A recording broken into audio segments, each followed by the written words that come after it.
इस प्रदेश में अपने लक्ष्य और Guinness book of world record तथा झूठी ख्याति और आडंबर के कारण जितनी भी सत्ताएं राजनीतिक दलों की आईं, उन्होंने वृक्षारोपण के नाम पे पृथ्वी तो वृक्ष से भरी नहीं, लेकिन इन भ्रष्ट अधिकारियों के जीवन में हरियाली ला दी।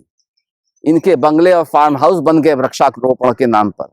और आज भी अगर जितने वृक्ष लगाए गए हैं इस प्रदेश में पिछले 10 सालों में, उसका 10% भी जीवित होते तो उत्तर प्रदेश इस देश का सबसे घना जंगल होता। नमस्कार दोस्तों, आज पुनः लोकतंत्र चैनल इस प्लेटफॉर्म पे मुझे कुछ महत्वपूर्ण विषयों पे आपसे बात करने का मौका मिला। इसके लिए मैं इस चैनल के व्यवस्थापकों को आभार व्यक्त करता हूं। आज जिस विषय पे हम लोग चर्चा करेंगे, वृक्षारोपण। पिछले 2 दशकों से उत्तर प्रदेश में जो भी सरकारें आती हैं, वो Guinness book of world record में अपना नाम दर्ज कराने के लिए करोड़ों पौधों के वृक्षारोपण का लक्ष्य रखकर एक समारोह होता है। उसकी 10, 20, 25 दिन की तैयारी होती है और वृक्ष रोपण का कार्यक्रम हो जाता है। लेकिन इस वृक्षारोपण कार्यक्रम की अगर आप काला सच, असलियत जाने तो बहुत दुख होगा। वृक्ष पृथ्वी के आभूषण हैं और हमारे शास्त्रों में भी कहा गया है कि वृक्षों की सेवा करनी चाहिए, उनमें जान होती है। तो ऐसे वृक्ष इन वृक्षारोपण कार्यक्रम में जो लगाए जा रहे हैं, यह एक छलावा है। मैंने पिछले अपने 18 साल की सामाजिक जीवन में कई बार भ्रमण किया बुंदेलखंड और अन्य राज्यों में, उत्तर प्रदेश के अन्य जनपदों में भी देखा कि ये औपचारिकता अधिकारी केवल अपना टारगेट, लक्ष्य पूरा करने के लिए करते हैं। उदाहरण के तौर पे मनरेगा के तहत इस प्रदेश के 60,000 ग्राम पंचायतों को राज्य सरकार पंचायतों को लक्ष्य देती है कि कम से कम 1500-2000 वृक्ष आप इस मौसम में लगाएंगे। और अगर आप 60,000 को 2000 से गुणा कर दें तो करीब 10-12 करोड़ वृक्ष यही हो जाते हैं। लेकिन आज किसान अपनी खेती को सुरक्षा नहीं कर पा रहा है आवारा जानवरों से। क्या आप कल्पना कर सकते हैं कि खुले में जो ये वृक्ष लगाने का कार्यक्रम है, यह जीवित रह पाएंगे वृक्ष? 5% भी वृक्ष जो पिछले 15 साल में पंचायत ने लगाए हैं, वो जीवित नहीं है आज। और मैं इसका दोष पूरी तरह पंचायत को नहीं दूंगा। मैं यहां तक मानने को तैयार हूं कि ये वृक्ष लगाए जाते हैं, लेकिन इनकी सुरक्षा की क्या व्यवस्था है?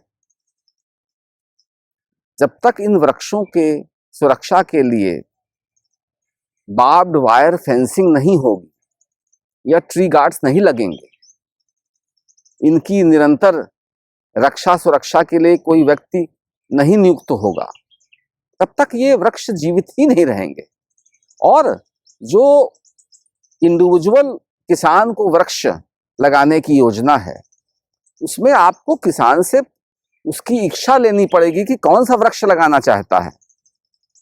अगर वो कोई अपनी पसंद का वृक्ष लगाना चाहता है तो सरकार को उसकी पसंद का वृक्ष उसको देंगे, तभी तो वह लगाएगा, उसकी सुरक्षा देखेगा।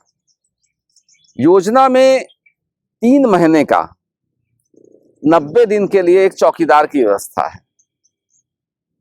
हम सब जानते हैं वृक्ष को कम से कम 1-1.5 साल की निगरानी की आवश्यकता होती है। 90 दिन आपने 201 रुपए के हिसाब से उसको मजदूरी भी दी और वृक्ष जीवित नहीं रहा।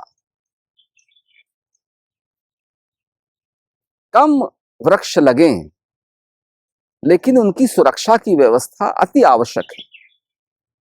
कम से कम 5 से 6 हजार करोड़ रुपए मात्र मनरेगा के वन विभाग और पंचायतों को दिए गए हैं पिछले 12 साल में। ये मैं मनरेगा के धन की बात कर रहा हूं, इसमें वन विभाग के विभागीय धन की बात नहीं कर रहा हूं। इस प्रदेश में अपने लक्ष्य और Guinness book of world record तथा झूठी ख्याति और आडंबर के कारण जितनी भी सत्ताएं राजनीतिक दलों की आईं, उन्होंने वृक्षारोपण के नाम पे पृथ्वी तो वृक्ष से भरी नहीं, लेकिन इन भ्रष्ट अधिकारियों के जीवन में हरियाली ला दी। इनके बंगले और फार्म हाउस बन गए वृक्षारोपण के नाम पर।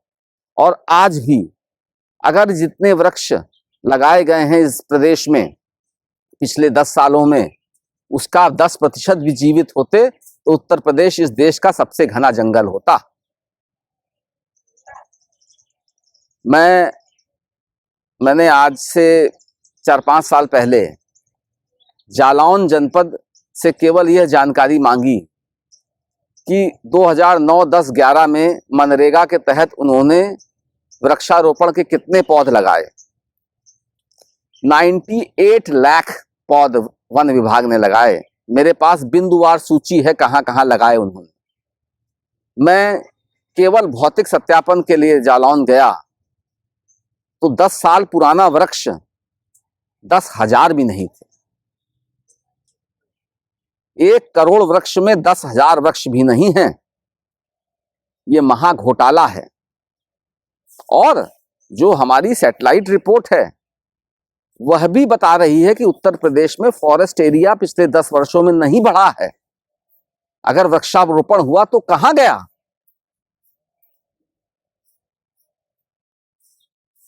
ये एक बहुत गंभीर प्रश्न है मित्रों। इन ऐसे विषय, ये पैसे सब इस मध्यम वर्ग, गरीब वर्ग और उच्च वर्ग के पैसे हैं। ये कि सरकार का कोई अपना खजाना नहीं है। हम लोगों द्वारा जो टैक्स दिया जाता है उसी का ये दुरुपयोग है।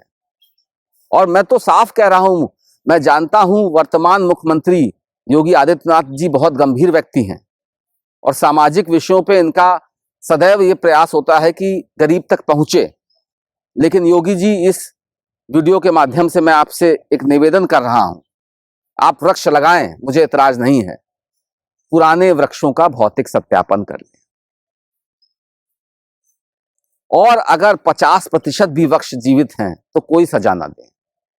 लेकिन अगर उससे कम जीवित हैं तो बाकायदे आप वसूली कीजिए उन अधिकारियों से। वसूली के रकम से नए वृक्ष लगे तो बेहतर है इस प्रदेश के लिए, समाज के लिए।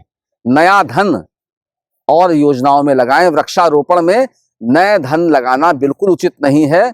और जो वसूली का रकम आएगी वो इतनी भारी होगी कि आने वाले 2-3 साल वन विभाग के अधिकारियों की तनख्वाह और वृक्षारोपण में जो भी धन खर्च होता है वो आ जाएगा। लेकिन आपको पिछले वर्षों में जो वृक्ष लगे हैं उनका भौतिक सत्यापन करना चाहिए। और अंत में, जो आज की तारीख में औषधीय वृक्ष हैं, ऐसे वृक्ष जिससे गांव के व्यक्ति का जीविकोपार्जन हो सकता है। हर गांव में एक मिनी फॉरेस्ट ग्राम पंचायत की जमीन पे बनाएं। 1-2 बीघे में बाकायदे उसमें तार फेंसिंग कीजिए। एक चौकीदार 2 साल के लिए रखिए और ग्राम पंचायत की वह आमदनी संपत्ति हो, तब ही एक सफल वृक्षारोपण कार्यक्रम चल सकता है। धन्यवाद।